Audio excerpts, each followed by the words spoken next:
Hello, everyone, and welcome back to Guns of Infinity. So, in the last episode, we managed to volunteer for a forlorn hope, and yeah, things went awry at first, but then we managed to play through it and actually succeed. We got bathed in glory, and so on and so forth. It was a glorious thing.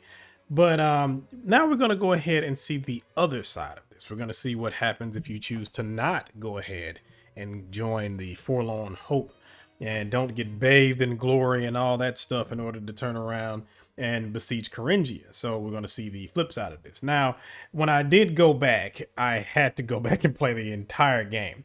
And of course, I also saw some other things too that were slightly different. And I received a comment from one of my subscribers. I cannot remember who, and I don't have my phone with me at the moment. But they let me know that if the stat check, there's actually was a stat check for the interaction with Gehring.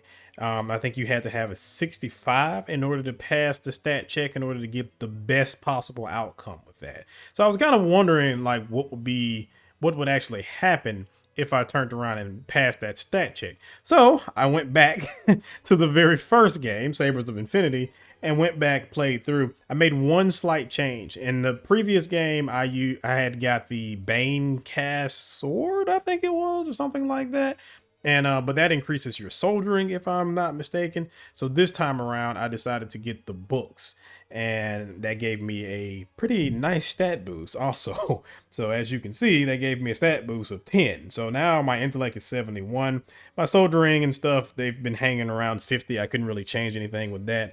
And that also let me win a game of tassel word or whatever it was. So I have a little bit more money as well too. So that's always nice to turn around and have. Everything else is pretty much the same. I still have the same amount of health, still the same age. No other choices were really any different or whatever. But because I have even more intellect this time around, the interactions with Gehring should be a little bit different this time around. So we'll start off right there. Let's see.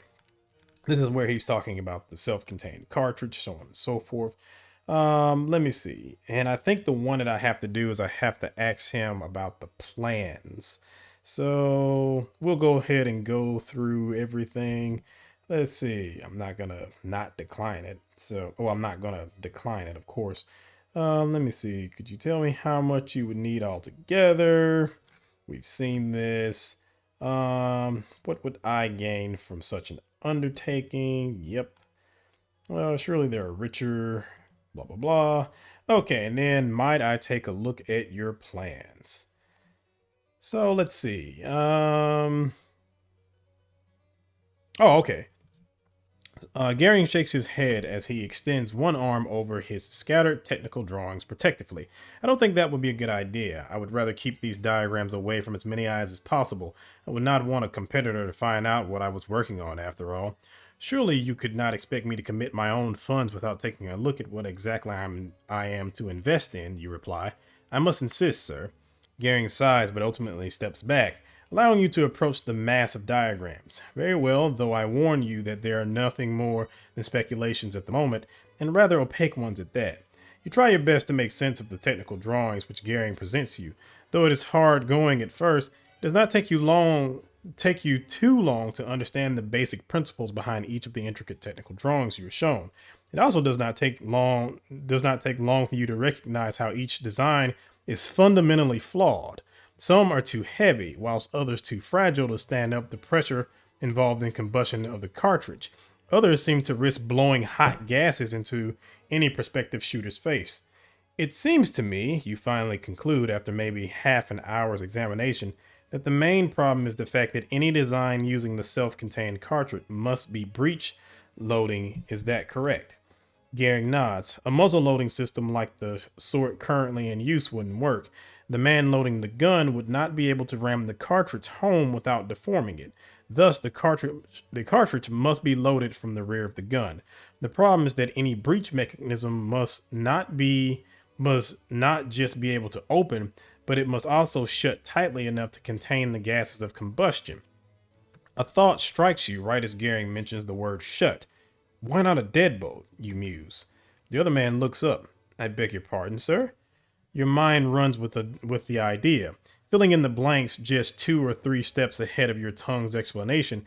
If the firing pin and breech block were to be constructed like a bolt set into the stock of a gun as opposed to a door, one could throw the bolt back to allow a cartridge to be admitted, then push it forward and lock it into place. Gehring does not waste time voicing his agreement. He's already reaching for his pencil and a fresh sheet of paper. Yes, it's an intriguing concept, sir. The arms merchant notes as he looks over a rough sketch of your idea a few minutes later. I must admit that I would not have thought of such a thing. Gehring turns back to you and nods, his expression resolute. Yes, I shall take a closer look at the idea. Perhaps it may be worth developing. I shall certainly inform you if it proves so. The black-coated man's expression softens into a smile. Might I hope that your technical interest in my little project means you are amenable to making an investment. So if you remember in the last one, that didn't happen. You couldn't make sense of certain things. And I think the best that you got out of that was there was mentions of like a revolver. That was the best thing.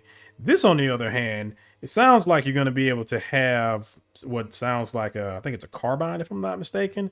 But I know it's more like the guns that they used in World War I and World War II, where you have the deadbolt and you have to sling it back. I know I'm probably wrong about that as far as the guns, as far as guns go, but I think it's the M1, if I'm not mistaken, that was used like that, where it's the deadbolt and you bring it back, so on and so forth.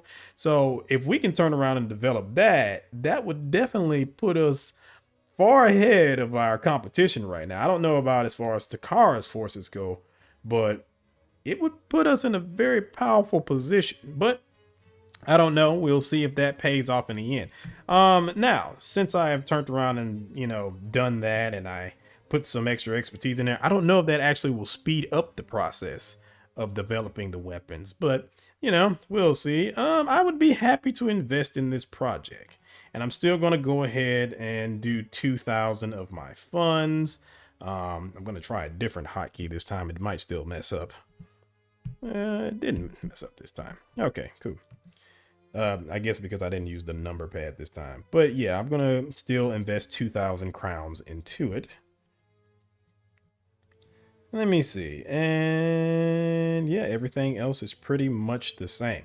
So again, I'm not going to turn around and actually do the Forlorn Hope this time. I'm just going to do the opposite end of that. And then at the end of this, which is pretty much means this is going to be a very short episode, but after this, then I will have a poll up over the weekend and we can decide which way we want this to go. Do you want the glory of the Forlorn Hope? I'm pretty sure that's going to win. But do you want the glory of the Forlorn Hope, or do you want this route? And I can, again, it's no big deal. I can go ahead and play through it again. Won't be a big deal. And I can just go ahead and continue on that. But either way, I leave it up to you in your hands. Anywho, I'm going to go ahead and skip to the actual part where I am going to be on the opposite end of the battle. So give me a second. All right, I am back to this choice now. So instead of me trying to be nosy and mistakenly putting myself in a suicide mission, I am just going to let Khazarosta have it. He can have all the glory of this, and I will be proud of him from the sidelines because I want absolutely no part of this. He can have every little bit of it. So I shall, yes, I suppose I shall. You have my gratitude, sir, the Deathborn officer replies. He pauses for a moment, then, in an afterthought, extends his hand. I wish you good luck, Draken. It is the least I could do. You take it eagerly. Good luck, Sir Caius. You reply, I shall pray for your success. With that, you make your way out of the Duke of Havenport's tent and back to your own. So yeah, like I said, I'm going to let Khazarosta have it. He can have all that glory, and this will be pretty much the only way. And it is a fair point to turn around and make that this is pretty much the only way he'll ever be able to turn around and, have any type of hope for advancement or anything like that. Whereas me, because of who I am as far as nobility goes, I'm going to advance one way or another. It doesn't really matter unless I just really screw things up. I don't think I can screw it up that bad, but, knock on wood, anything could turn around and happen. But yeah, I'll turn around and let Khazarosta have it. It's all up to him. The next few days are spent in a long, tense process of preparation. The entire army makes itself ready for the immense task which is before it. Bayonets and sabers are sharpened, muskets and pistols cleaned and oiled and cleaned again. Throughout it all, the dull thunder of the siege gun continues, blasting open the breach in Kharangia's walls ever wider, and serving as a constant reminder that very soon all the waiting and preparation will be put to the test in a single cataclysmic crush of steel and flesh and fire within the confines of that all-important breach. Your own squadron is no different. Your men are readied for the task before them. Every one of them, from your lieutenants to the lowliest common dragoon, is honed to an edge for the bloody, messy work which must be done to take Kharingia for his Tiaran Majesty. You're right there with them, checking carbines for rust and fouling, touring the forward trenches through which your men must advance, discussing with your officers the things which shall be expected from all of you when that terrible, glorious day finally comes. As the days pass, a sense of unease and impatience rises like a barely palpable stench. The storm clouds grow larger on the horizon, and the days grow shorter, darker, and colder. Soon it becomes clear that the army shall only have one attempt to take the city before the rains come and render any further effort pointless. Finally, the morning of the assault arrives. It begins the same way every other morning has during your 3 months within the fieldwork of the siege camp. There is Marion with a cup of hot water and your razor. Here comes breakfast, bacon, and coffee, and for once the very pleasant delicacy of a fresh egg, fried with black pepper and a little salt. The assault is to begin at 10 o'clock, but a messenger arrives from the regiment headquarters 2 hours in advance. He presents you a summons from Lieutenant Colonel Keene. All squadron and troop commanders are to report in for a final briefing before stepping off. So you finish your breakfast, put on your coat, and assemble your officers. You set off pushing whatever regrets, half-forgotten errands, and second thoughts into the invisible recess of your mind. It is too late for them now. Interesting. Lieutenant Colonel Keene does not waste time with pleasantries. Within 5 minutes of your arrival at his tent, he is already outlining the plan of the assault. The Highlanders shall lead the attack. It is only natural that his grace has demanded that honor for his own regiment. Around you, the other officers of the Royal Dragoon Regiment lean in closer to get a better view of the large map sprawled across a table which takes up the center of the tent. To Keene's side, a cornet places wooden blocks representing the 2 battalions of the Kentari Highlanders into the map, clumsy facsimils compared to the intricate outlines of the assault trenches marked on the paper below them. The map is a beautiful thing. The anatomy of a siege in its terminal phase, like a sketch in a natural philosopher's notebook. Kharingia's defenses are detailed down to the individual door and stairwell, and every bit of the vast maze of assault trenches surrounding the city are rendered with pinpoint accuracy. You know well enough that the real thing shall be as different as a sketch of an eagle to that same bird in flight. The sterile lines and rough blocks cannot come close to representing the full grandeur of the army on the attack, of the ranks upon ranks of men in gray, green, and burnt orange as they march into battle, drums rattling and regimental colors fluttering high. We shall go in second, Keene continues, advancing in column until we cross the breach into the city. Murmurs swirl around the room at that, for Keene's directives cannot seem anything but unwise. For a regiment of dismounted light cavalry to advance in a tightly packed column into the teeth of the enemy defenses, and to do so near the van of the attack when a solid regiment of line infantry might serve so much better, does not make sense. Even the rawest man present must be able to see it. If Keene has detected any sense of the disquiet which has instilled his subordinates, he does not give any sign of it. Lieutenant Hawkins, as Captain Casarosa is to command the Forlorn Hope, you shall command 3rd Squadron. You will advance behind Captain Draken's 6th Squadron, which shall in turn follow behind my own. Your commanding officer looks to one side, then the other, his lips taut, his eyes nervous? Yes, that must be it. Even most veterans cannot help but feel some anxiety before battle. In any case, it fades quickly enough as Lieutenant Colonel's gaze and expression solidifies again. Any question, gentlemen? I mean, I have several questions actually, but yeah. I guess yeah. Uh, let's see. Might I ask why are we advancing in a column, sir? Sure, let's start off with the obvious one. Column is the easiest method for moving troops quickly, Keene answers unconvincingly. It would only be practical.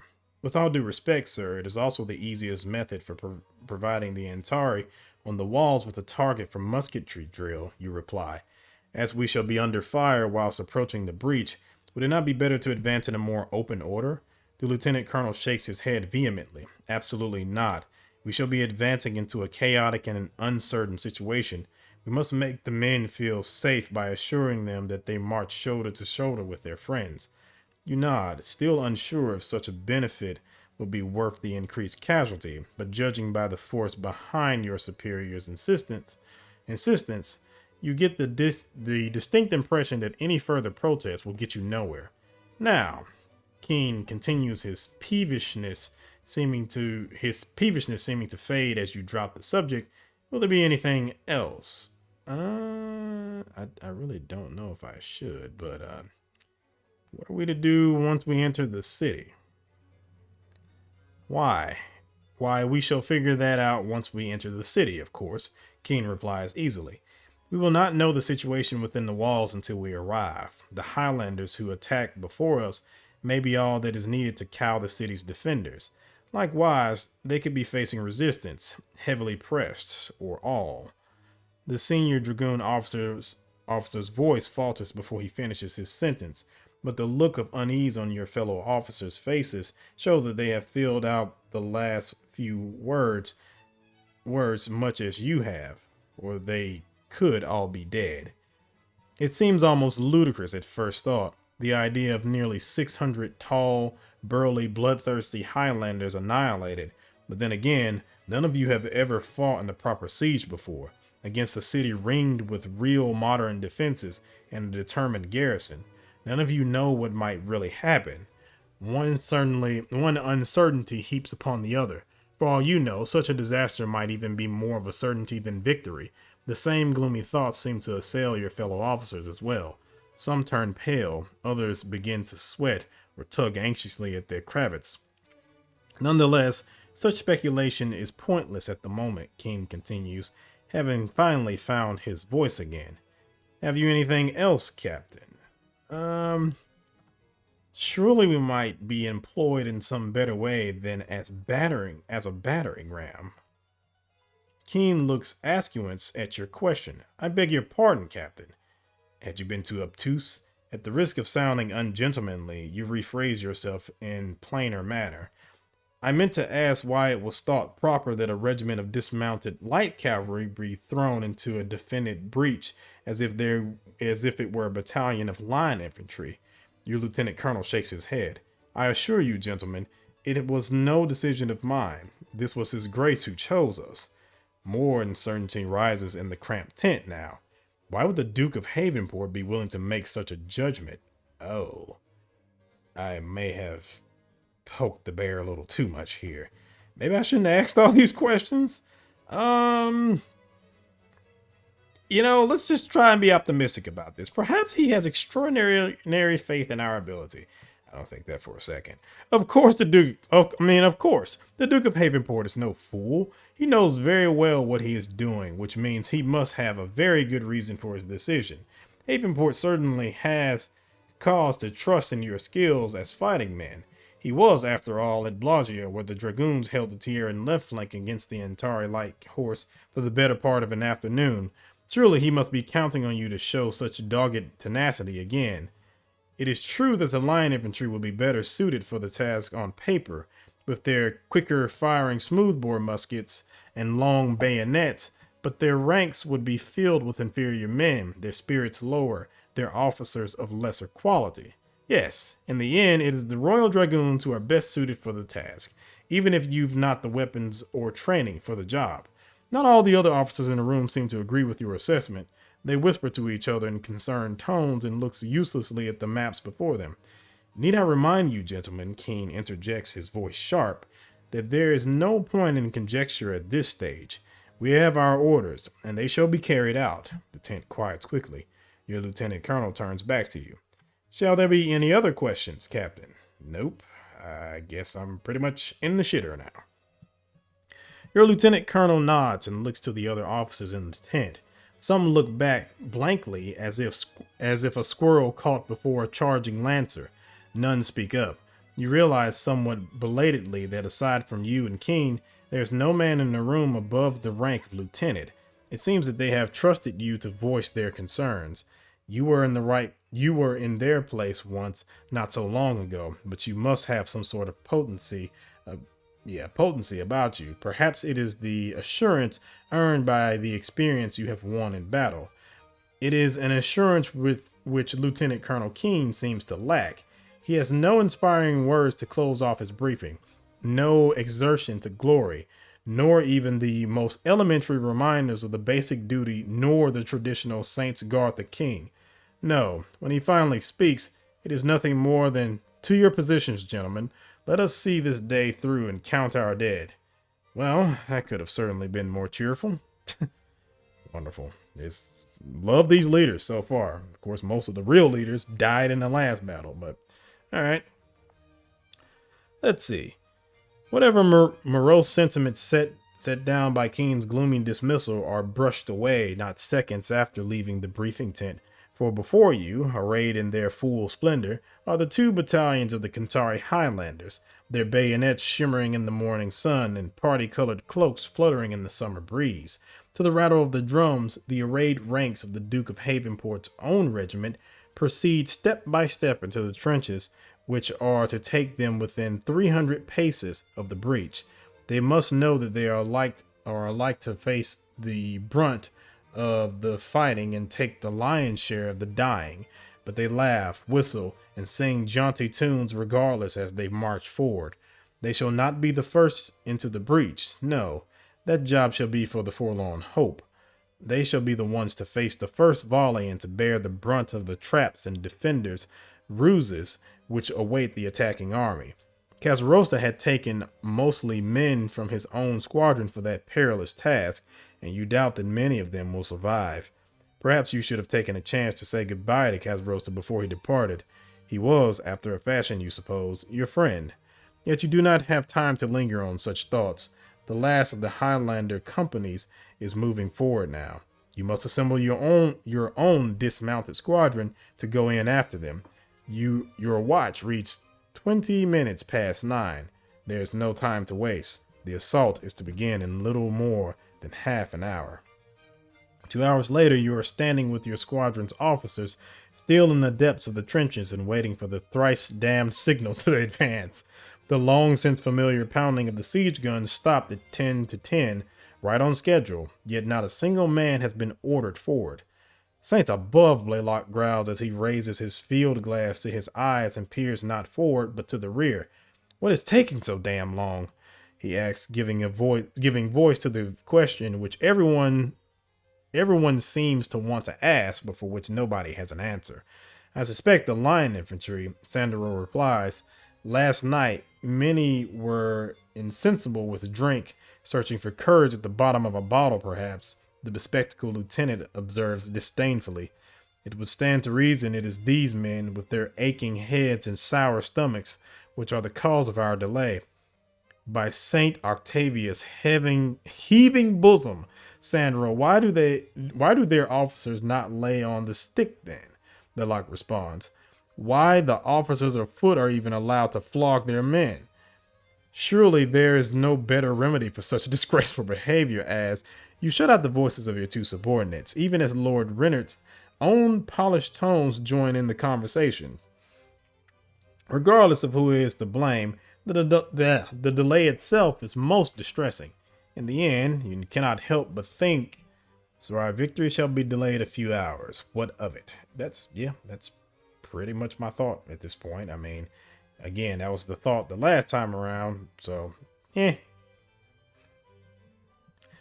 not overly worried. After all, it is not as if the assault can be called off, not unless Havenport wishes to throw the king's entire grand strategy into disorder. Behind you, your officers are still discussing the cause of the unexpected delay, as if simply identifying the culprit might make it end. You spend your time on more productive things. You look down at yourself, checking your weapons once again, your saber, your pistols, and your mighty rune gun that you won in a skirmish against the Antari years ago. You look over your other equipment as well, hoping that I'm not going to wear my armor this time. And yes, I know that got me killed last time, but I pretty much deserved it in that particular case. But since this time I'm not actually leading in, going into a fight head on, I don't think I'll be in that much danger. So plus my intellect is higher, so maybe I can come up with a smarter way to not get killed. So my decision not to wear my armor and knightly sword was the right one. In the end, you decided against it. Whatever advantages you might have gained from it would have been well outweighed by the disadvantages. The armor, which renders you nearly invulnerable, also hinders your senses. Oh, it does. I didn't know that. Voice, and makes you an obvious target. No, you would rather not be forced to command your squadron whilst having your head encased in muffling steel and being shot at by every Antari sharpshooter in sight. You're still looking yourself over when your mind is snatched elsewhere by two long, distant, drawn-out pearls of brassy music, then those same two notes repeated in rapid succession. Once, twice, 3 times. Your muscles tense, for the call which the bugle sounds is one you know well. It is the general advance, the signal to begin the attack. Again, the sequence repeats as all around you the air fills with the naked tension of 8,000 men as they prepare to advance. A new peculiar cacophony fills the air as the bulge notes fade, the sound of muskets being shouldered, bayonets being fixed, shakos being put on, and pistols being checked one last time, the low rattle of an army going into battle. From ahead, a cheer rises from the front of the assault force. A glance through your field glass reveals the cause of it. Kharangia and his forlorn hope are going forward, armed with carbines, sabers, and a Tierran flag large enough to be mistaken for one of the immense regimental colors of the line infantry. Then, even further in the distance, the parapets of Kharangia blossoms with smoke as the air fills with the echoes of distant musketry. The cheering is shocked quiet by the sound of gunfire, but you do not see any of Kharangia's men fall. They press on towards the glacis, the ditch beyond, and then the breach itself. Then the drums rattle anew, and the blaring skirl of the pipes join them. A great roar rises from the trenches before you. Hundreds of voices raise, bloodlust and high spirits given form in a single savage battle cry. The Highlanders are going to war. From the heads of the trenches they file, assembling themselves into companies, their sergeants dressed the party-colored ranks, unplagued by the fire from the city's defenders. The Antari on the walls are still busy with Kharangia's men. The ground shakes as an immense fireball rises from the glacis, where the thing that killed me. Tiny human shapes run from the cataclysm, their limbs pinwheeling and burning black as the roar of the explosion echoes all around me. Some sort of buried mine or bane trap, perhaps. In any case, the forlorn hope have cleared it, at the cost of their own. Now the men following them, the invisible ranks of cloaked warriors from the wastelands of Kentar, shall have a clear path as they advance, their bayonets twirling, and vicious broadswords raised for the kill. They do not falter, not even in the face of the fire and death that awaits them. In fact, if your eyes see correctly, some men even begin to surge forward, running ahead only to be forced back into their place by the bellowing of sergeants and officers. Then another bugle call. The last of the Kantari have cleared the assault trenches. The way forward is clear. It is the dragoons' turn now. For a few moments, your regiment stands in near silence, ears cocked, waiting for a signal which does not come. Where is it? Why has Keen not ordered it? No, it seems you must take matters into your own hands. You turn to Lanzaro, standing just beside you. Staff, if you would oblige the regiment with a cheer. Your staff sergeant nods and smiles as he steps forward, for it is no ordinary cheer which you have just asked of him. For the dragoons before a battle, there is only one cheer worth shouting, the one which your lieutenant colonel has somehow forgotten to order, the one which even now Lanzaro is beginning to cry. Who are we? He shouts. The first to fight. The reply is automatic but confused. They had expected the first words to come from Keen or his color sergeant, not from your squadron. Who are we? Lanzarote repeats. The last to leave, comes the answer, louder this time. Their training takes over their confusion now, for the words they shout have been drilled into every man wearing a gray-green coat, without exception. Who are we? You hear more voices joining Lanzarote's, the other NCOs. It must be. The first to horse. Who are we? The last to bed. Who are we? Royal Dragoons. Who are we? Royal Dragoons. Who are we? Dragoons, Dragoons, the King's Dragoons. The reply comes as a full-throated roar, one to match the Highlanders' war cry in ferocity. You let the sound wash over you for a moment, but only for a moment. The regiment advances into battle now, and it has no patience for those who will not lead it. You file out of the trench at the head of your squadron, advancing into a thick, choking powder fog. Only the low outline of Kharangia's walls in the distance and the distant thunder of muskets show the way ahead. The next few moments are spent assembling nearly 200 men into formation. The squadron is put into a single narrow block, no more than 8 men wide, packed close enough as to nearly be shoulder to shoulder. For such a seemingly simple formation, getting your men into it is frustratingly difficult. Your men are not used to moving in close order, nor on foot, and precious moments slip by as your dragoons accustom themselves to their circumstances. Thankfully, the slow process remains undisturbed by enemy fire. Though the walls still echo with the crackle of musketry, no bullets fly over your head. No doubt that with the Kentari advancing up the glacis, the Antari are making an effort to focus on the more immediate threat of the Highlanders. Not that you could know for sure. The fog of war grows thicker with every crack of a musket or pistol. The smoke is now so thick that you can barely see to the far end of your almost formed column. Your muscles tense of their own volition, for you know not what surprises the all-encompassing shroud of smoke might hide. So it seems like we're going to have our own problem to deal with. Always great. Indeed, as your men finally ready themselves to move forward, a form does appear from the smoke. Your hand reaches for your pistol but stops halfway. Though the color of the figure's coat is hidden by the smoke, you can see the crest of a dragoon helmet atop his head quite clearly now. The form sketches a quick salute as he finally approaches close enough for his features to become plain. Sir, you return the salute on a reflex alone. For the approaching figure is Color Sergeant Wagger? Sure. The regiment's senior non-commissioned man. What is it, Color? Drake and haven't seen the Lieutenant Colonel anywhere, have you? The NCO asked, his handsome angular features marred with the slightest tinge of worry. Some part of you brittles at the Color Sergeant's informal tone, but only a part of you. A Color Sergeant is a man worthy of respect, even from the captain of a squadron. Instead, you only shake your head. No, sir, I have not. A spike of uncertainty works down your spine as you realize the implication of wagers. Sure, wagers. Question. Lord Renner looks down at the enlisted man with a sneer, perhaps missing the insignia of rank on his sleeve. Now see here, you rude fellow. Ain't you know that the Lieutenant Colonel keens to be at the head of his squadron? Now it is Color Sergeant's turn to bristle. Where do you think I just came from, you?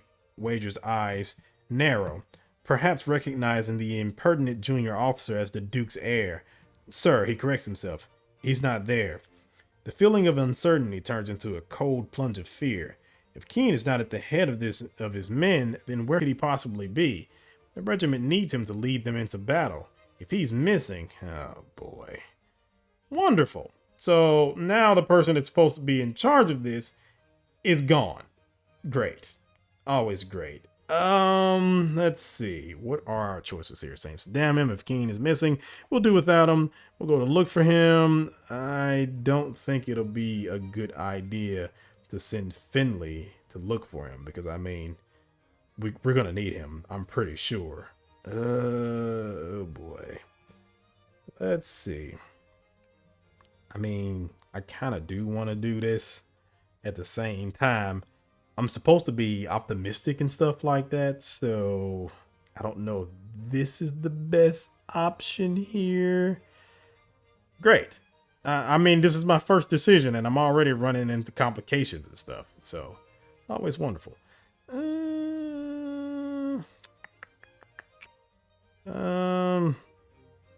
Because I mean, I don't think this is a good idea. Well, maybe I should just go look for him. Yeah, I guess I'll just go look for him. As loath as you are to leave your command whilst on the very cusp of battle, you must find your commanding officer. His regiment, not to mention First Squadron, is in need of his leadership. You head back towards the trenches, leaving Finley in charge behind you. It is hard enough to see it in the powder fog, and the blind corners of the trench lines make the search even more difficult. You dash down the narrow trenches, pushing your way past line infantrymen moving the other way.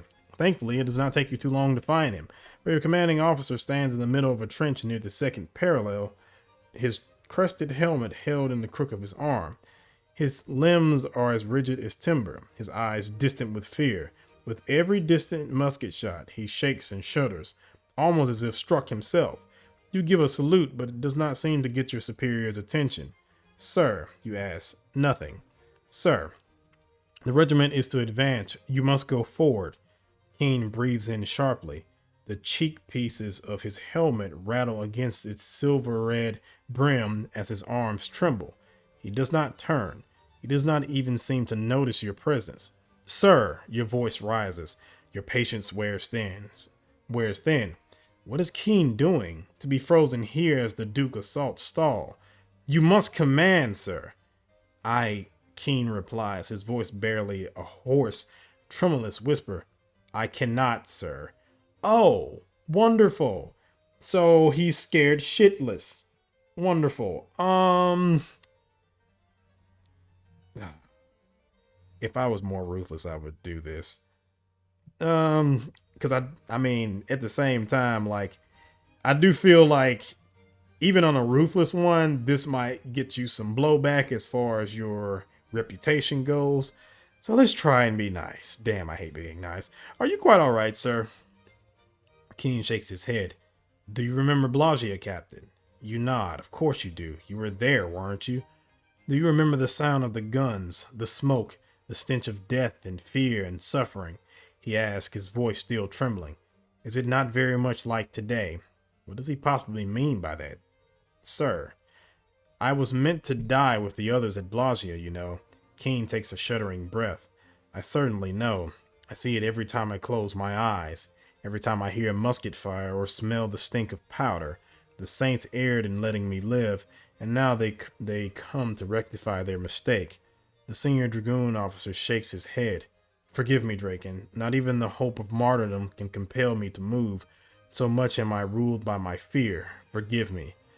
You have heard of such cases before, of veterans who have been subject to one battle too many, who have seen one too many men die before them. You've heard it called cowardice, a lack of moral fiber, even insanity. Whatever the cause, it is very likely that Keen will be of little use to you or your regiment. Great! You return to your squadron to find the men distinctly ill at ease. They shift and fidget as they stand in their unfamiliar columns, their white-knuckled hands wrapped tight around the hilts of their sabers and the stocks of their carbines. It is no easy thing to stand in ranks at the edge of a battle, close enough to hear the crack of muskets and the screams of the dying. Despite your best efforts, your men remain green and relatively unbloodied. They cannot be expected to hold up under such strain forever. The color sergeant pushes himself forward. So what's going on, sir? Keen has declared himself unfit to command, you reply. Who does that leave in command? Wager purses his lips in thought for a moment. Kazarosa's commanding the Forlorn Hope, so he's likely dead already. Butler's in charge of First Squadron if Keen's out of action, but he's a lieutenant and an idiot besides. You feel your body tense in anticipation for the words which the color sergeant is about to say next. That leaves you, sir. You're in command now. Oh, wonderful. I'm in charge. I mean, I'm smart and everything, but this is a little beyond smart. Um, well, shit. But then again, how fitting that Casarosa is leading the Forlorn Hope, and I'm leading the charge into Kharangia. You've no time to ruminate on the pressures and responsibilities of regimental command, not when they are already staring you in the face. The Dragoons' crisis of command has held up the attack long enough. The Highlanders up ahead need to be reinforced, and the line infantry still in the trenches need the ground before them cleared so they might assemble for their own advance. First, you must assert your authority. Lieutenant Sandero, you are to inform Lieutenant Hawkins and 3rd Squadron of the change in command. Next, you turn to the senior enlisted man. Color Sergeant Wager, you must do the same with Lieutenant Butler in 1st Squadron. Tell him that the new order of advance is as follows: 6th Squadron to lead, 3rd Squadron to follow, 1st Squadron to bring up the rear. With an exchange of salutes, both the bespectacled lieutenant and the color sergeant head off at their best speeds. Like as not, they know the urgency of the matter as well as you. A few moments later, both Wager and Sandero return with the message that the commanders of both squadrons report themselves ready to advance into battle under your command. Commands are given and relayed by runners to the other columns. The background cacophony of war is broken up by the shouting voices of non-commissioned officers setting the men to attention, then to order, then to movement. Slowly, you see the shadowy outlines of the columns to your left and right shuffle into action. You hear the rattle of your own squadron as it begins to move out. You feel the earth tremble under the boots of 400 men, even as the bulges call out and your feet begin to move to the sound of the drums, which out of all the regiments of horse in the king's army, only the dragoons possess. The bubbling, churning shadows of 1st and 3rd Squadrons fall behind you as your own men march forward into the open, smoke-clogged ground before Kharangia's walls. They will slot their own columns behind yours, so that any flying eye which might be able to peer through the powder fog would see a long serpent of gray-green, split into 3 sections, working its way towards the angular stone mass of the city's fortifications at the steady, slow speed of 60 paces a minute. You can see the gentle upward curve of the glacis up ahead. The stone bulk of the walls themselves coalesce before you, rising from the powder smoke in their grim solidity, looking for all the world as if they were invisible, save for the immense breach outlined against the gray-shrouded sun. They are not the only things you see. You pass barely 2 paces from the sprawled ruin of a man, still wrapped in his party-colored Highlander cloak. The left side of his face lies shattered by a musket ball, broken open like an overripe melon, gray and red oozing out from the glistening white bone, the vestige of his face wide-eyed, slack-jawed, powder-smeared, still shocked at the reality of his own sudden death. He is not the only one. The field before you is littered with them, some dead, some still moaning for help or weakly pawing at the sky.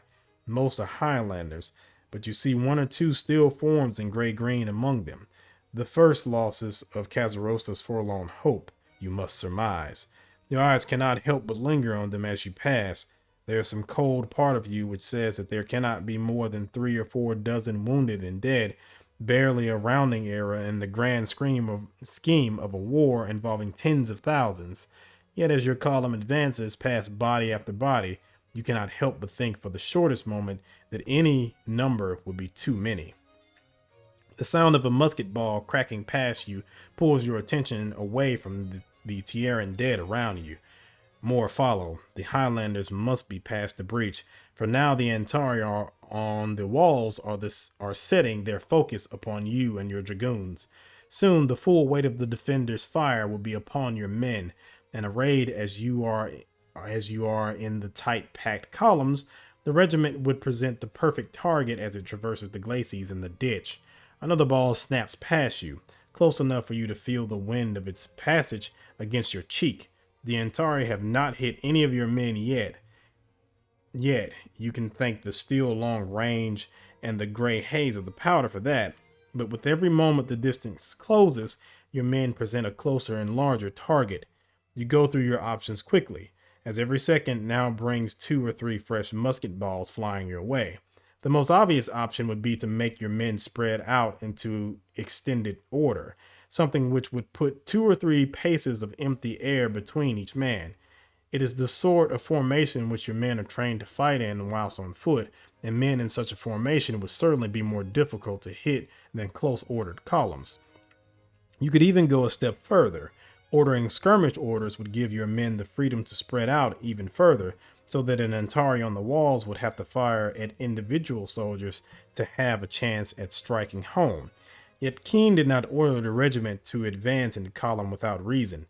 In the smoke and noise of battle, it would be so very easy for a man to lose sight of the fellow next to him. He might become lost or lose his nerve, thinking that his comrades had abandoned him. That is not to mention the problems of reordering the men once they are through the breach. Will you dare take the risk? I mean, I can kind of understand that too. I do kind of think that there needs to be some space, but at the same time, it would be pretty hard for me to already deal with these people that they're not that trained and they're very green. This is their first major battle.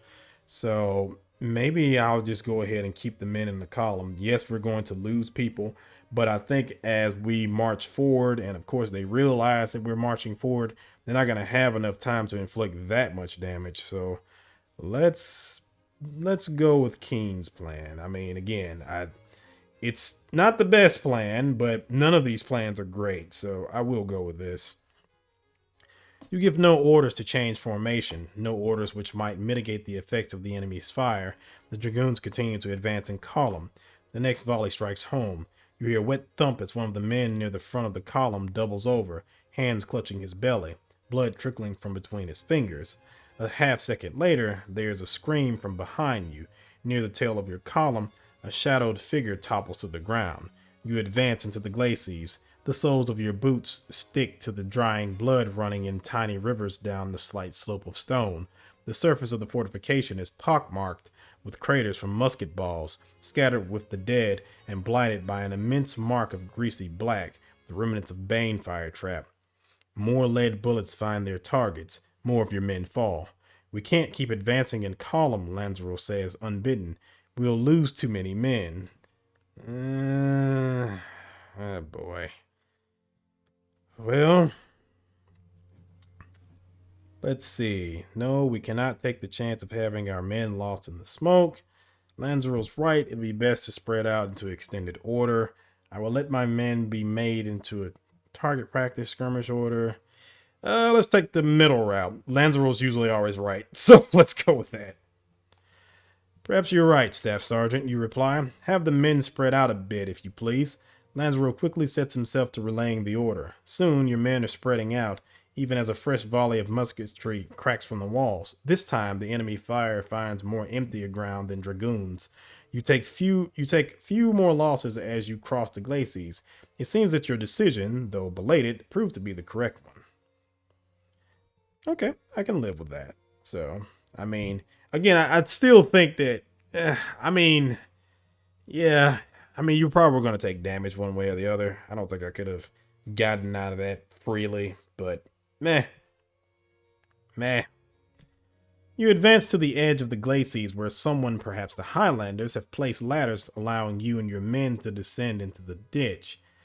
Thankfully, your men seems well ordered enough to set themselves back into their files with little difficulty. Soon the first of your regiment begin descending the ladders with speed and efficiency.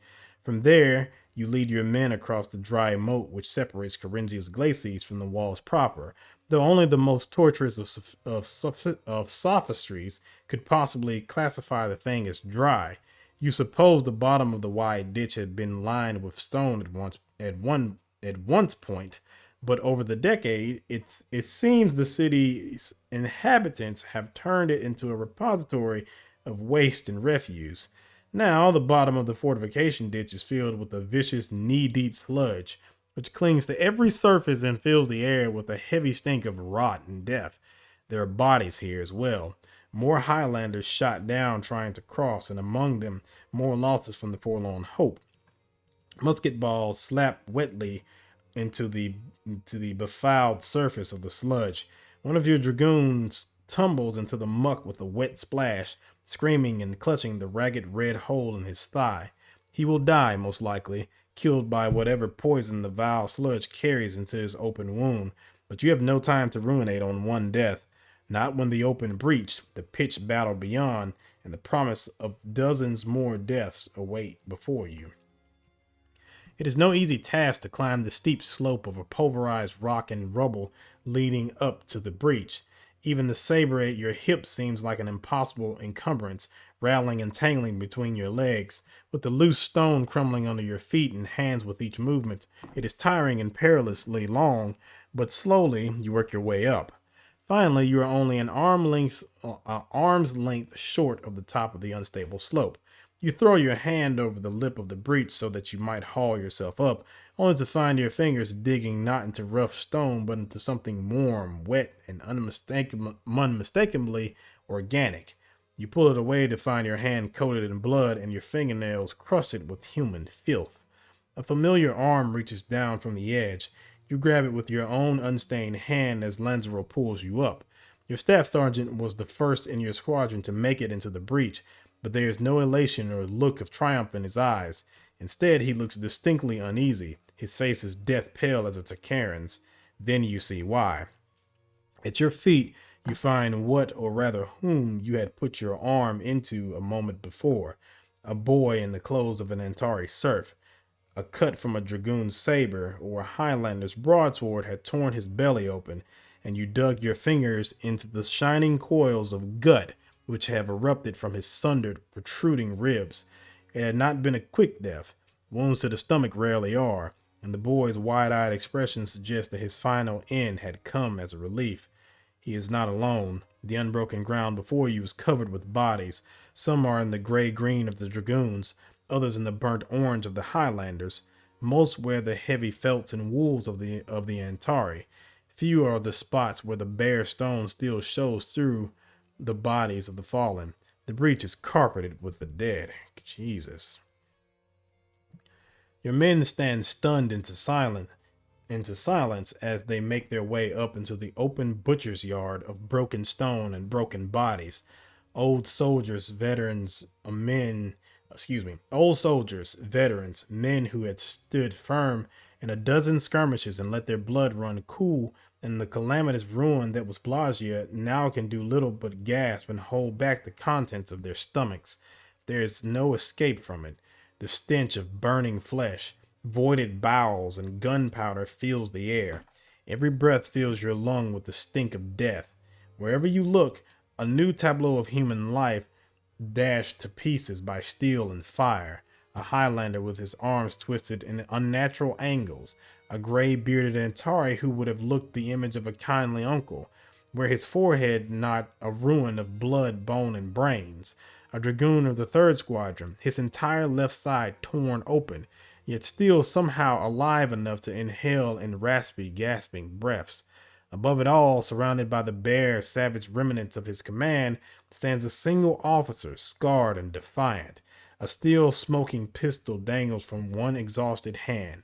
The other is wrapped around a large Tiaran flag, holed, tattered, and powder-stained. His sleeves are soaked in gore up to the elbows. His left leg is a ruin, and only the support given by his flag's bullet-scarred pole allows him to still stand. But he does still stand, even though no more than half a dozen of his men stand with him. For a moment your eyes meet his, and Sir Caius de All Casarosta dips his head in a slight nod. You raise your hand to the brim of your helmet and salute, a quiet acknowledgement of gratitude for what he has done and relief that he is still alive. You suppose that you will be doing a lot more saluting to him in the future, for your indomitable comrade will be a major soon, a just reward for the risk he has undertaken today. Jesus, he made it through all that. Of course, man, I hope I never have to fight him, because I'm not going to fight him directly. You continue on, leading the first elements of your regiment deeper into the breach. You watch your steps carefully as you pick your way through the fractured masonry and the ruins of men's bodies, for the smoke of the powder has become so thick this close to the head of the assault that the sun is all but blotted out. Taken together, the darkness and the smoke of battle form an effect not unlike that of the pre-dawn gloom, but the fog here stinks of saltpeter and death. The reds and browns that coat the fallen in which pool in which pool, puddle, and stick to your boots are anything but morning dew. The bodies on the ground begin to grow thinner as you lead your dragoons out of the breach and past an abandoned cannon still draped in the eviscerated remains of its crew. There's a downwards incline after that, one made of rubble blasted free from the walls by Garing's Titanic siege guns. There are corpses here too, though almost all of them Antari, less than before.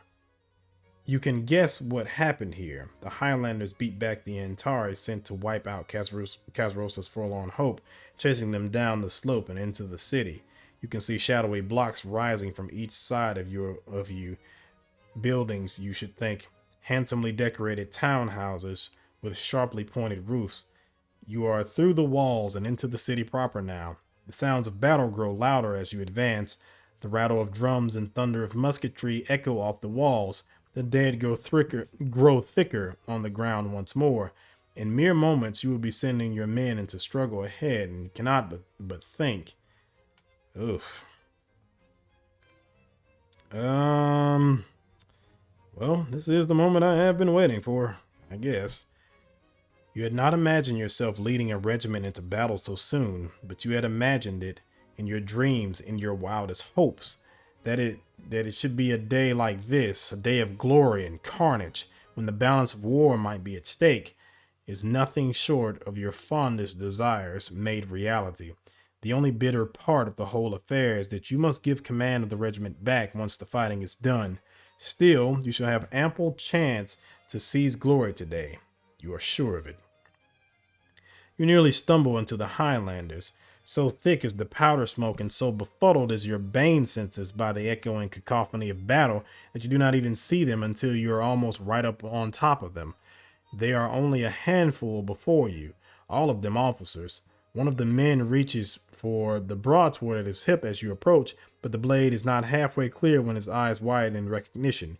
"Captain Draken!" exclaims Lord Lieutenant Colonel Marcus de All Havenport as he slams his blade back into its scabbard. "By the saints, it's good to see you. Where's Lieutenant Colonel Keene?"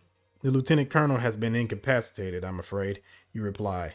"It is a complete lie, and you've kindness enough in you to spare Keene's dignity before the Kentari officer." The Highlander officer nods, though his expression of puzzlement does not fade. "Command falls to you, then?" "It does," you reply. "What is the current disposition of forces?" "We've beaten the Antari back this far, but I fear we are sorely pressed hard now," Lord Marcus answers. "I thought we had broken through once we chased the enemy from the breach, but they were able to retreat to a square 300 paces down the road and regroup." The Kentari points off into the smoke at the bubbling outline of fighting men in line formation. "My men are holding the Antari back for now, but we shall need help before we are able to press the attack." "I will do what I can," you reply. "What do you need?" The Highlander officer points to the faint outline of the city walls behind a building.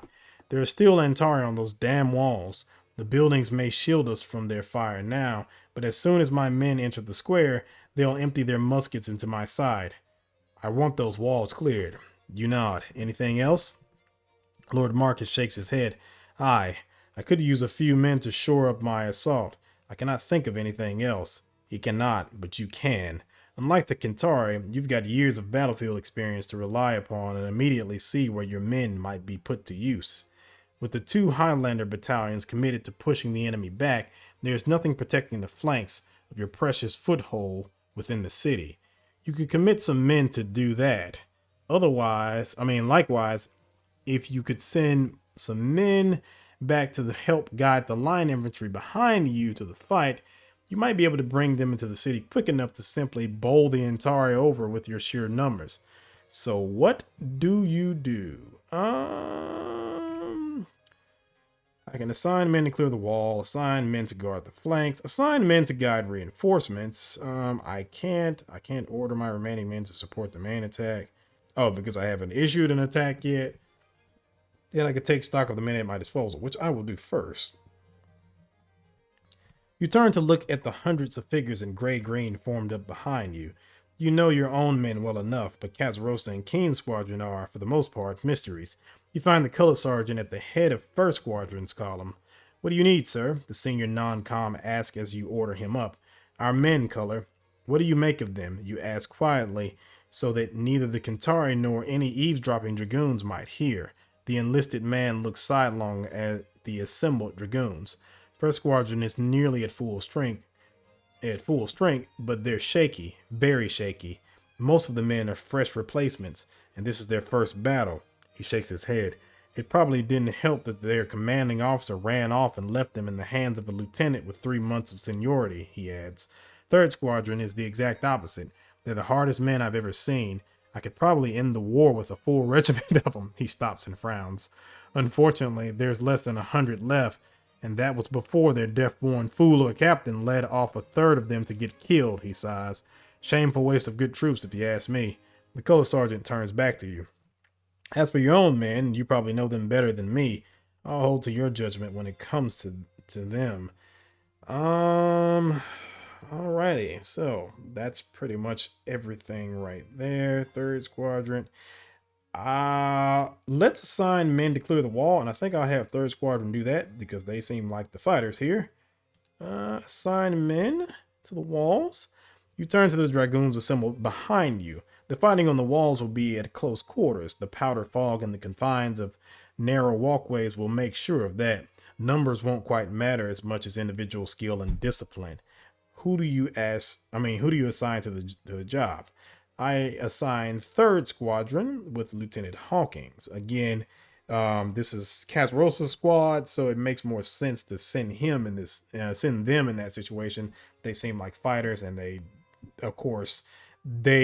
probably will do much better than everyone else. And I want to kind of keep my men with me for right now. Lieutenant Hawking nods soberly when you set his task before him.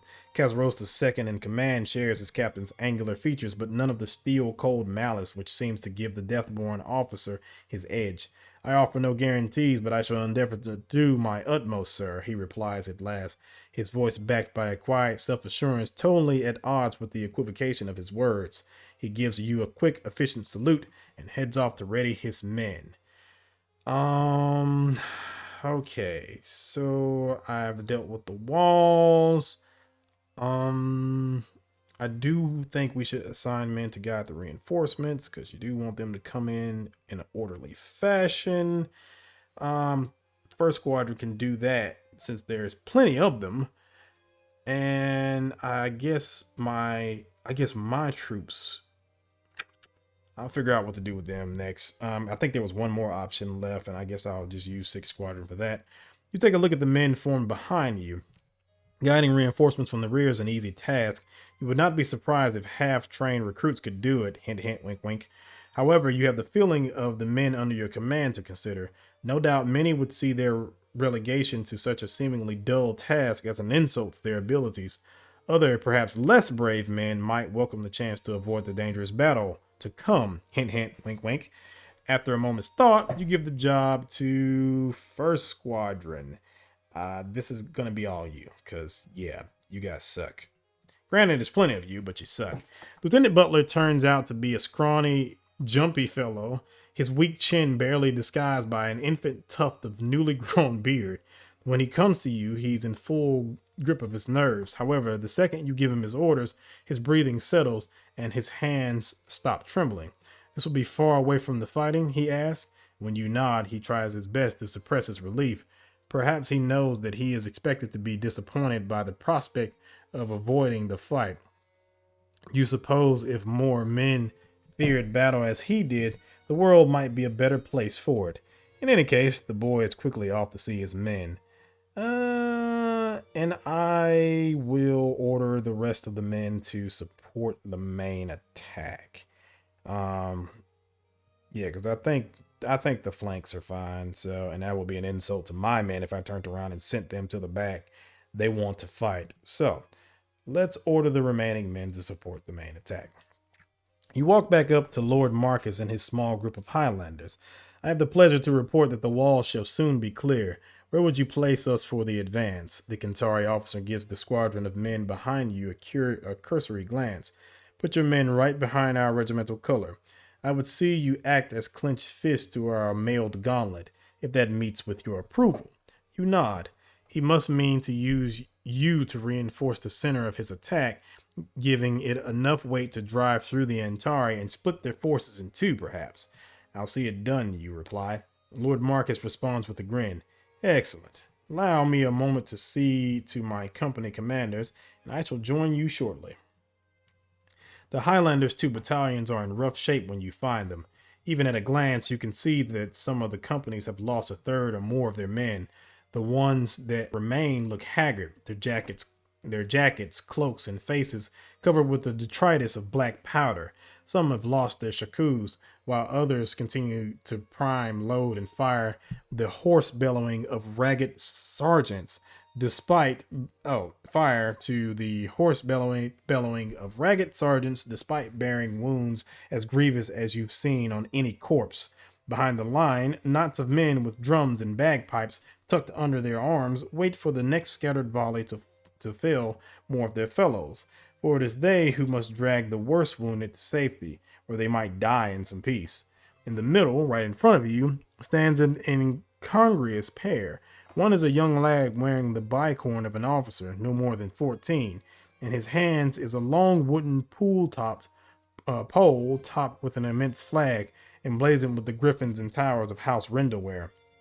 No more than a pace behind him is his opposite in every way, an immense fellow, old enough for his sideburns to be flecked with gray.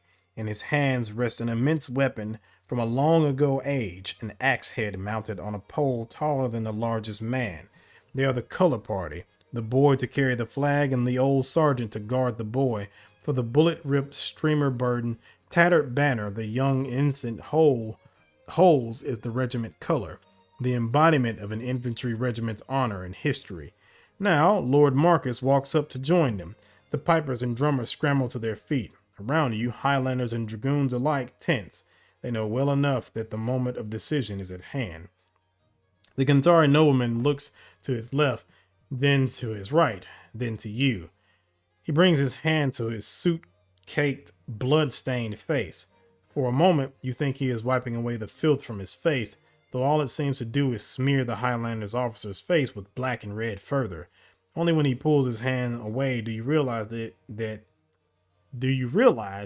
is exactly what he intended. For gone is the sedate, weary-faced aristocrat who had stood before you a moment ago. Now his face is a mask of rage and blood madness, made terrifying by the smeared blood and soot. Highlanders, he roars, voice heavy with fury as he unsheaths his sword. Draw swords and fix bayonets. For a moment the world is nothing but the rasp of bearing steel as along the line the men of the Kantari Highlanders tip their muskets with long needle-thin bayonets, and their officers draws their immense broad-bladed swords. Pipers, Lord Marcus shouts as 600 men lock their bayonets into place. Give us a tune worth dying to. The bagpipes scramble to their feet and take positions before the massed steel-tipped ranks. The first low, droning notes fill the air, and the battle madness spreads with them. The line sways as men strain to spring forward, only their discipline holding them back as they wait for the words that will send them tearing into the foe.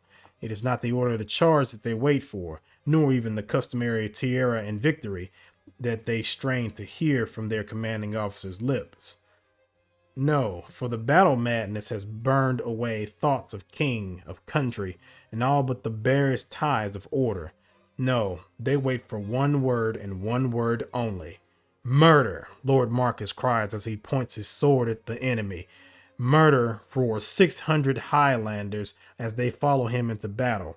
Bayonets levied, swords high, pipes shrieking with bloodlust, and your dragoons follow right behind them. Your heart pounds in your chest as you rush forward, sword in hand. The wail of the pipes and the battle cries of the Highlanders around you melt into a single primal scream of aggression as you charge out from cover of the building and into the open square. You feel the enemy ahead of you even before you see them.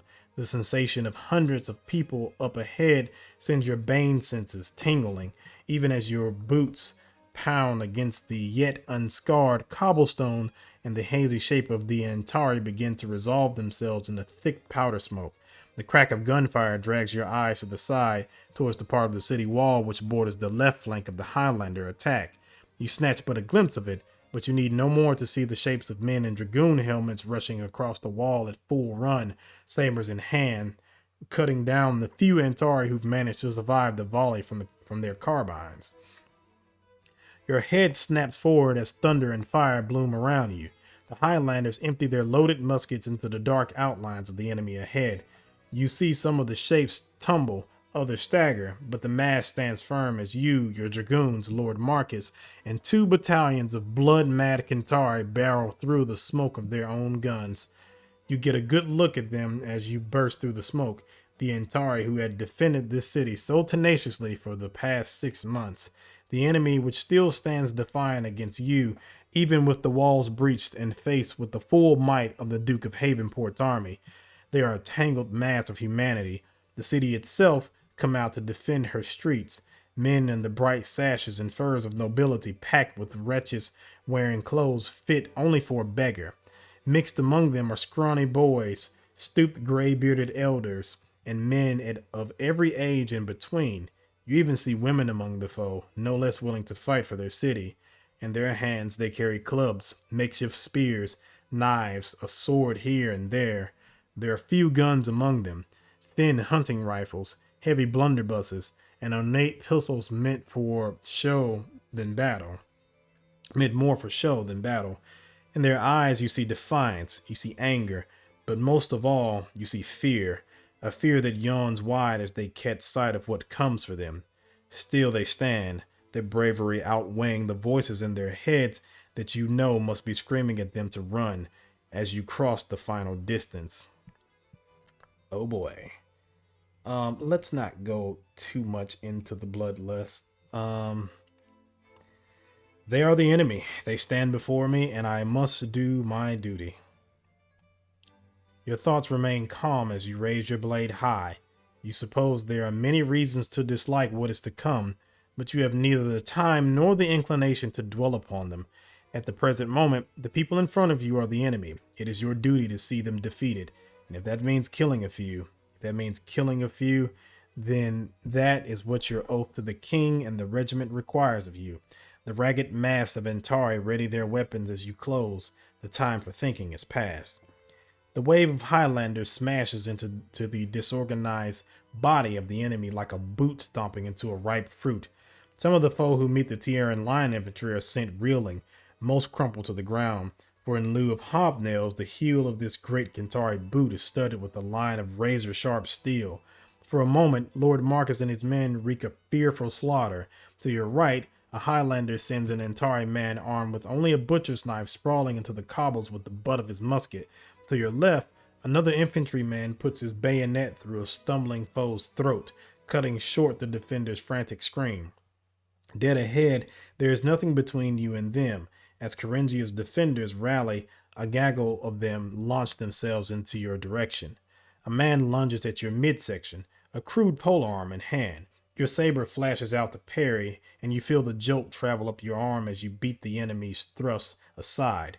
You step forward and slam your elbow into the other man's jaw hard enough for you to feel his teeth crack. Then you thrust home with your saber, letting the momentum of your lunge bury your blade into the man's chest to the hilt. Your foe crumples to the ground, but no more come. The Highlanders are pushing the enemy back with murderous enthusiasm, and it takes your utmost to catch up. The Antari resistance stiffens more by the second. The Highlanders begin to run out of momentum as the enemy's superior numbers and sheer desperation begin to make themselves apparent. The crack of musketry cuts through the chaotic cacophony of the melee, a ragged volley from the side of the square opposite the wall. In the corner of your eye, you see dragoons and Highlanders fall, cut down from the flank. You grit your teeth in frustration. Lord Marcus should have posted men to guard the flank. Within moments, all sense of movement is lost. Neither side can retreat. Neither side can break through. Tierran ferocity dashes itself again and again against Antari desperation, and the fight devolves into a chaotic brawl. For a second, you think you are imagining it and push it away, focusing on the enemy still coming at you. Then it begins to grow louder, and the ground trembles with it until it cannot be ignored. The sound of drums and of the tread of hundreds of boots upon the cobbles. Reinforcements. Companies in the burnt orange jackets of the line infantry, their kettle drums rattling as they advance into the fray, bayonets fixed. The dragoons you had sent out as guides now pointing them towards the spots where they would be best used. For the Antari, it is the thing that breaks them. In the space of a few hours of fighting, they have lost their city wall, their most defensible position, and now even their advantage of numbers is gone, swept away by a fresh wave of the hated invaders. Within half a minute, the enemy's resistance is broken. Those not fleeing into the powder smoke lie dead on the cobbles as knots of bloodied Highlanders put the enemies wounded to the bayonet and the sword. As the battle devolves into a rout, you finally have time to take stock of the situation. Admittedly, a much easier task when nobody is trying to kill you. Your squadron has taken losses, of course. That sort of thing would have been unavoidable, but the number of bodies on the cobbles dressed in dragoons gray-green is an astonishingly small one. It seems your men took their training well. Fighting in concert with fellow dragoons or Highlanders for their first proper battle, you must confess that your men have done quite well. And towering in gallant fame, you fought alongside the Kantari Highlanders. Okay, nice. I will take that. You can go away now. You are still rounding up and looking up over the last of your men when Lord Marcus approaches with his staff. Even the most cursory glance tells you that he has not stayed clear of the fighting, as some high officers are wont to do. His face is bruised in two places. A cut scores his forearm, and another drips and seeps through the cloth of his trousers. The officers with him are similarly battered, and two are missing entirely. So this is what a battle is like, he remarks bitterly as he approaches. Gone is the ebullience, sure, that carried him into battle. Gone is the blood madness. All that remains is a man who has just watched too many of his friends and subordinates die. Yes, you reply sadly. Not what you expected, is it? The Kantari lord shakes his head. No, it is exactly as I expected. My brother spared no detail in describing a battlefield to me, he replies before beginning to breathe in deep. Then, as the stench of death hits him, he thinks better of it. Yet hearing and expecting is not quite the same as being on it, is it? The Highlander officer shakes his head as if to clear it. When he looks at you again, his composure is much improved. Your men did well clearing the wall, he says, changing the subject. I'm in your debt for it. You accept the young lord's praise as graciously as you can. I must also thank you for sending those men to help bring up our reinforcements. I would not have thought of such matters myself, he remarks contritely. You mustn't blame yourself for the oversight born of inexperience. When you're more experienced in such things, when you're more experienced, such things will come naturally. Then you must learn, sir, or you shall disgrace the uniform you wear. I don't think I'll be that blunt. Yeah, I'll just say when you've more experience, such things will come naturally. Lord Marcus nods, a look of no inconsiderable relief on his features. Then it gets easier with time. All the pressures of command, I mean. Yes, I've found so, you reply. The Kantari nods. I'm glad to hear that, at least. Best you see to your men now, Captain. He gives you a weary salute. I must see that mine do not disgrace their uniforms entirely. It takes you scant moments for you to understand exactly what the Kantari nobleman had meant. With the main force of the Antari defenders crushed, the battle is all but over. Now, the Highlanders who fought and bled so hard to take the city begin spreading out to claim the spoils of their victory. Battalions and companies unravel into gangs of marauders, rushing into the smoke-shrouded streets of the newly taken city. Only their powder-smeared uniforms and the muskets they clutch in their hands offer any proof that they had, not minutes ago, fought as a member of a disciplined regiment of the king's army. You see some small number of infantry officers shouting at their dispersing men, ordering them to form ranks. It is of little use. In bare moments, discipline is broken down entirely. Many of the Highlander officers simply hang their heads in resignation, and even more join their men as they take out the bottled frustration and aggression that had grown and built through the 6 months of siege and the bloody assault upon this supine city. A gang of men in burnt orange rush on past you. No Highlanders, these, but members of the Line Infantry Regiment who followed your dragoons into the breach, men who had not fired a single shot in anger. It is not bloodlust which glitter in their eyes, but greed. A successful siege offers a rare opportunity for men grown used to the meager rations and pay of a common infantryman, and the spoils from a fat city like Kharangia will make many such men rich fellows indeed. Even the soldiers of your own regiment are made ungovernable by the thought of a city ripe for plunder and ravishment. From what you can see, First Squadron has all but disintegrated, leaving the hapless Lieutenant Butler standing alone in the square. Third Squadron is more orderly. It only, if only because Lieutenant Hawkins has harnessed the chaos to his own ends, ordering his men into teams for the purpose of more efficient pillage. With the danger past and discipline among the king's soldiers not but a memory, your temporary command of your regiment is all but ended. You've only your own men now.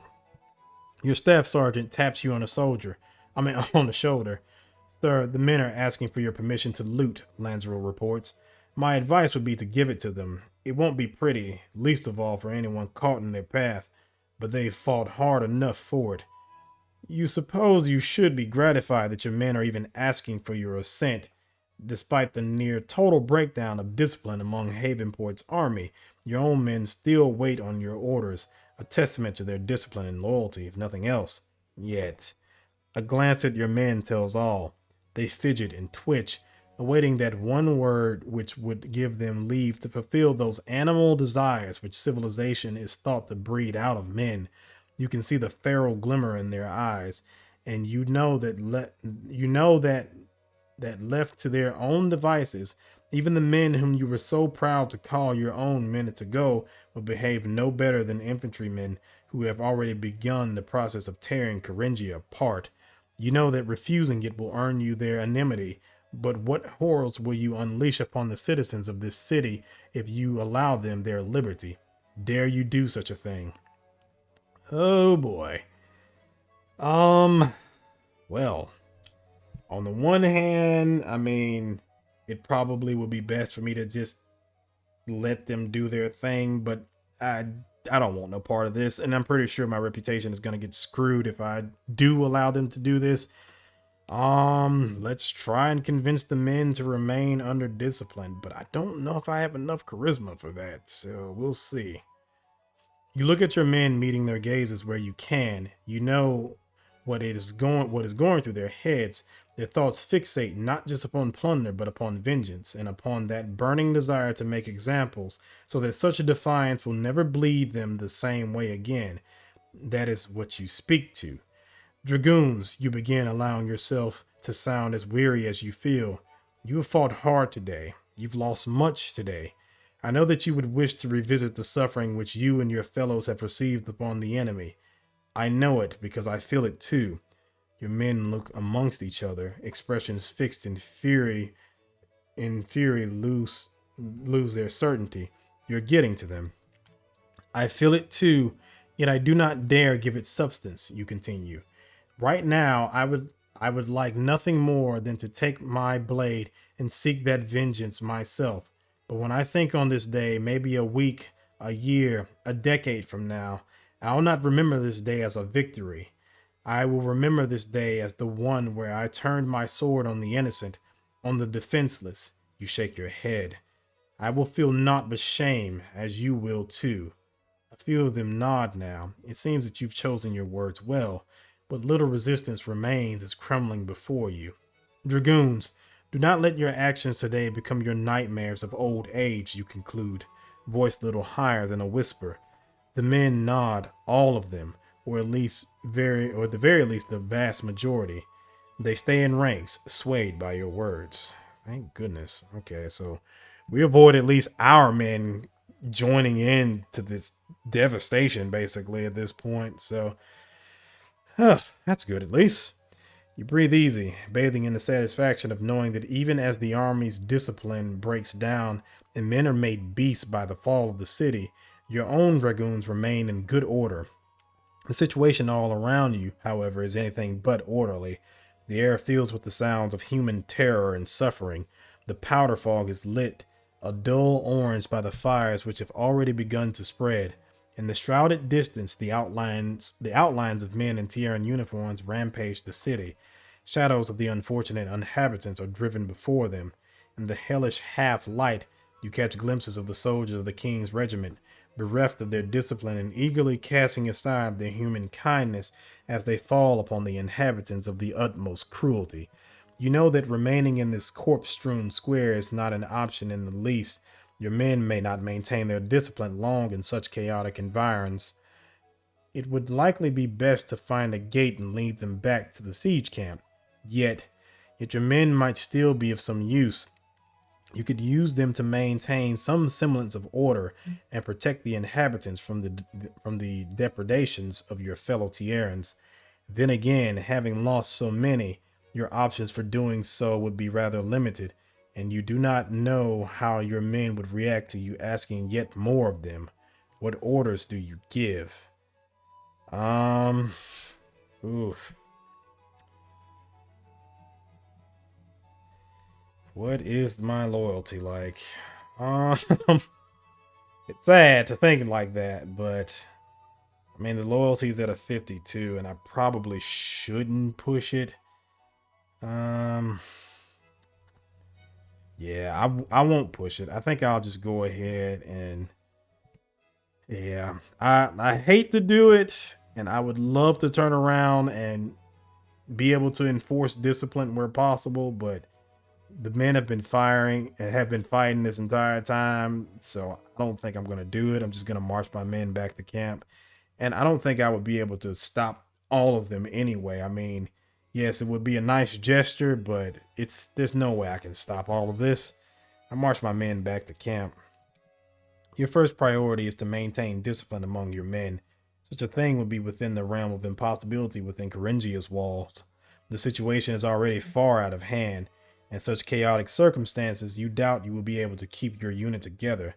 No, the only real course of action is to head back out of the city and return to the camp.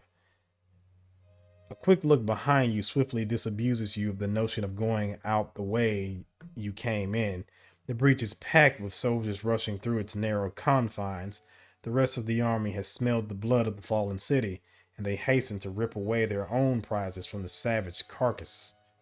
Only the city's gates remain as viable points of exit. That means you shall have to move your men through the chaotic maelstrom of the sack to reach one which might still be defended by the enemy. So, resigned to the last uncertain of a handful of terrible options, you give the order to form your men back into column and set off into the orange-lit smoke. The trip through the streets of Kharangia is strolled through a gallery of nightmares. With every few steps, you come across some new scene of cruelty and depravity, like oil paintings done in hellish tones by the black fog of powder and the orange glare of the spreading fires.